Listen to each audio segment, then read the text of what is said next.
Welcome to सोमास Hindi class. साहित्य सागर गद्य भाग। संदेह कहानी के प्रश्नोत्तर। अनुच्छेद 1। रामनिहाल अपना बिखरा हुआ सामान बांधने में लगा। क। रामनिहाल के हाथों में सामान बांधते समय क्या था? वह क्या कर रहा था?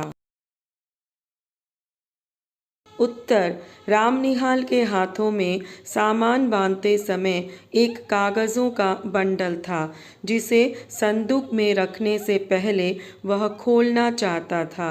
उसके मन में उन कागज़ों को पढ़ने की इच्छा थी, फिर भी वह हिचक रहा था और अपने को मना कर रहा था। ख। सूरज की किरणें कहाँ पड़ रही थी? उत्तर। सूरज की किरणें जंगले से आकर छोटे से शीशे पर पड़ रही थी। उस शीशे का प्रतिबिंब उजली आभा के रूप में बुद्ध की सुंदर प्रतिमा पर पड़ रहा था, किंतु प्रतिमा ध्यानमग्न थी। उसकी आंखों पर चकाचौंध का कोई प्रभाव नहीं पड़ रहा था। वह हंसती सी लग रही थी। ग। श्यामा को किशोरी ने क्या बताया? उत्तर। श्यामा को किशोरी ने बताया कि भाभी, देखा नहीं तूने, निहाल बाबू रो रहे हैं। अरे तू चल भी।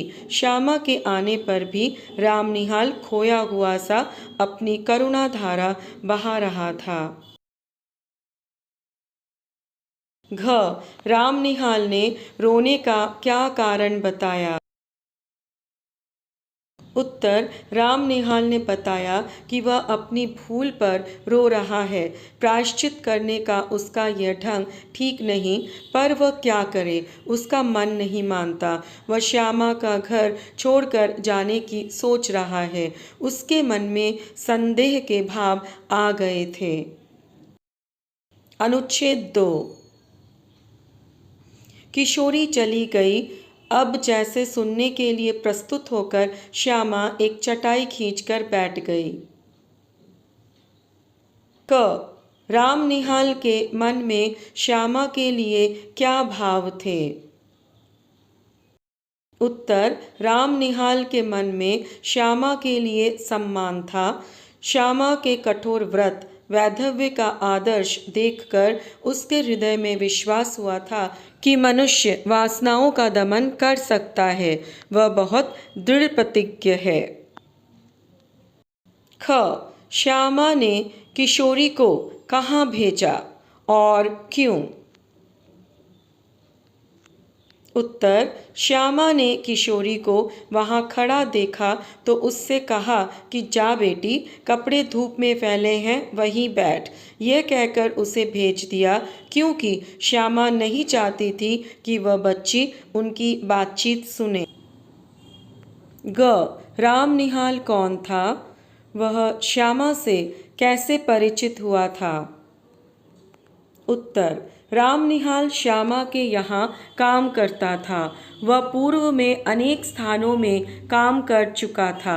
जब से श्यामा के घर काम करने आया तभी से उससे परिचित है। वह श्यामा के यहाँ संतुष्टि की अनुभूति करता है, जबकि अन्य स्थानों पर वह टिक कर काम नहीं कर पाता था। यहाँ उसे घर का सुख मिलता है, अपनत्व का अनुभव होता है। घ। श्यामा को वह क्या समझता है, वह क्यों? उत्तर। श्यामा को रामनिहाल अपना शुभचिंतक, मित्र एवं रक्षक समझता था, क्योंकि श्यामा की मानवीयता और सहृदयता से वह प्रभावित था। अगर वीडियो ज्ञानवर्धक लगे तो वीडियो को लाइक और चैनल को सब्सक्राइब करें। धन्यवाद।